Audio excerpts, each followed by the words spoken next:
जी, सिख मजहब के बानी बाबा गुरु नानक के 552वें जन्मदिन की तकरीबात में शिरकत के लिए दुनिया भर से सिख यात्रियों की आमद का सिलसिला जारी है।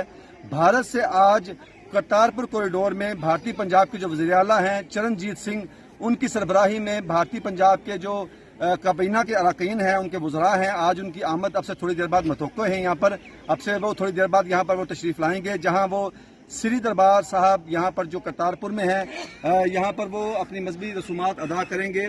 मैं आपको बताऊं कि दुनिया भर की तरह जो भारत से सिख यात्रियों की आमद का सिलसिला जारी है और सिख यहाँ पर आकर अपनी मजहबी रसूमात की अदायगी कर रहे हैं। जैसा कि आप देख सकते हैं कि सिखों की एक बड़ी तादाद यहाँ पर मौजूद है और यहाँ पर वह बाबा गुरु नानक के जन्मदिन की तकरीबात में शिरकत के लिए जो है वो यहाँ पर तशरीफ़ लाए हैं। अभी हमारे साथ यहाँ पर मौजूद हैं, इनसे जब बात करते हैं। जी, क्या नाम है आपका? हमारा मोटू मन नाम है, हम सिंध से आए हैं। अच्छा मोटू साहब, ये बताइएगा कैसा लग रहा है यहाँ पर आके आपको? हमारे को बहुत खुशी हुई है, तो गुरु नानक के मेले पर आने पर खुशी है।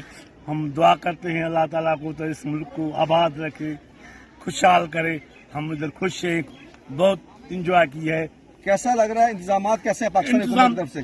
पाकिस्तान तो सरकार तरफा बहुत इंतजाम अच्छे हैं, हमारे को कोई तकलीफ नहीं है, कोई भी तकलीफ नहीं है, हम बिल्कुल खुश हैं। जी बिल्कुल, जैसा कि यहाँ पर आने वाले हर जो यात्री हैं, सिख यात्री हैं, जो भी यहाँ पर इस मेले में शिरकत के लिए आ रहे हैं, उनके लिए बेहतरीन इंतजाम किए गए हैं। न सिर्फ रिहाइश के, खाने पीने, सिक्योरिटी के और उनकी मेडिकल के जो भी इंतजाम हैं वो बड़े अच्छे अंदाज में यहाँ पर किए गए हैं। फैमिलीज यहाँ पर आ रही हैं, लोग अपने बच्चों के साथ, जो सिख यात्री हैं वो पूरी दुनिया से यहाँ पर आ रहे हैं और वो जन्मदिन की तकरीबात में शिरकत के लिए खुद को वो एजाज़ समझते हैं कि वो इन तकरीबात में शरीक हो रहे हैं।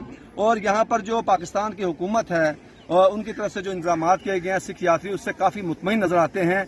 और अब से थोड़ी देर बाद जो है वो भारतीय पंजाब के जो वज़ीर आला है चरणजीत सिंह अपनी काबीना के अरकान के साथ भी यहाँ पर तशरीफ़ लाएंगे और यहाँ पर अपनी मजहबी रसूमात भी अदा करेंगे। और उसके अलावा वो यहाँ पर मीडिया के नुमाइंदगान से गुफ्तगू भी करेंगे। जी।